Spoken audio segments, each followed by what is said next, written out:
भारतामधून अमेरिकेमध्ये उच्च शिक्षणासाठी जाणाऱ्या विद्यार्थ्यांची संख्या मोठी आहे. मात्र अमेरिकेमधील उच्च शिक्षण घेऊन तिथेच नोकरीची संधी शोधणाऱ्या तरुणांचा आता अपेक्षाभंग होणार आहे.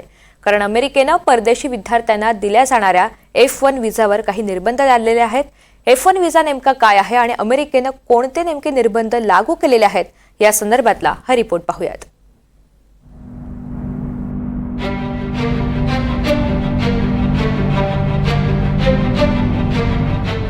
भारतासह जगभरातील विद्यार्थी उच्च शिक्षणासाठी अमेरिकेला जाऊ इच्छितात. पण अशा विद्यार्थ्यांसाठी अमेरिकेला जाणं आता सोपं राहिलेलं नाहीये. कारण अमेरिकेकडून सातत्यानं परदेशी विद्यार्थ्यांचा व्हिसा नाकारला जातोय. ऑक्टोबर 2023 ते सप्टेंबर 2024 दरम्यान अमेरिकेने सर्व देशांमधून आलेल्या 41% विद्यार्थ्यांचे व्हिसा अर्ज नाकारले आहेत. गेल्या दशकभरात पहिल्यांदाच इतक्या मोठ्या प्रमाणात अमेरिकेने विद्यार्थ्यांचे व्हिसासाठीचे अर्ज नाकारले आहेत.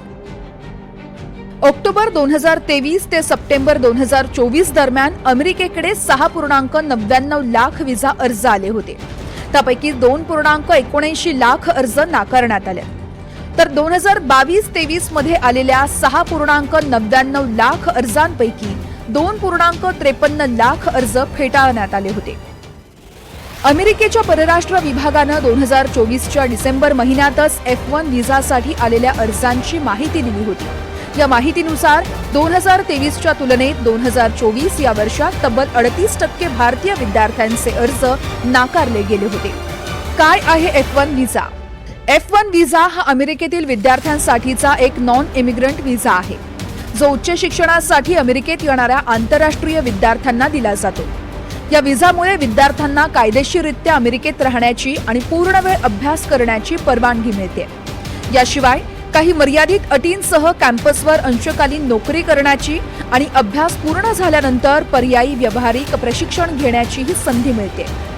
मात्र गेल्या वर्षभरात हाच मुद्दा अमेरिकन नागरिकांसाठी वादाचा ठरला होता.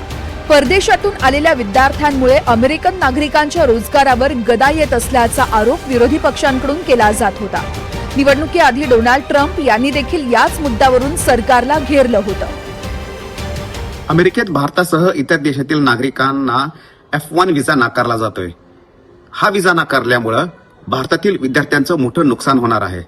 खरं तर अमेरिकेतील निवडणुकीच्या अगोदर अमेरिकेतील विरोधी पक्ष आणि त्याचबरोबर ट्रम्प सरकारचा स्थानिकांना रोजगार देण्याच्या संदर्भाचा सूर होता.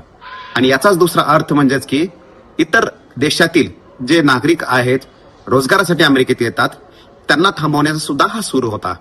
आणि त्याच निवडणुकीच्या अगोदरच्या या घोषणाचा परिणाम म्हणजेच की आता अमेरिकेने उचललेली पावलं, यावर आता भारत सरकार नेमकं कोणते पावलं उचलणार हे पाहावं लागणार आहे. अमेरिकेचं राजकीय धोरण आता भारतीय विद्यार्थ्यांच्या स्वप्नभंगाचं कारण ठरू शकतं. त्यामुळे येत्या काळात भारत सरकार अमेरिकेची मनधरणी करण्याचा प्रयत्न करणार का हे पाहणं महत्त्वाचं ठरेल. Bureau report, NDTV Marathi.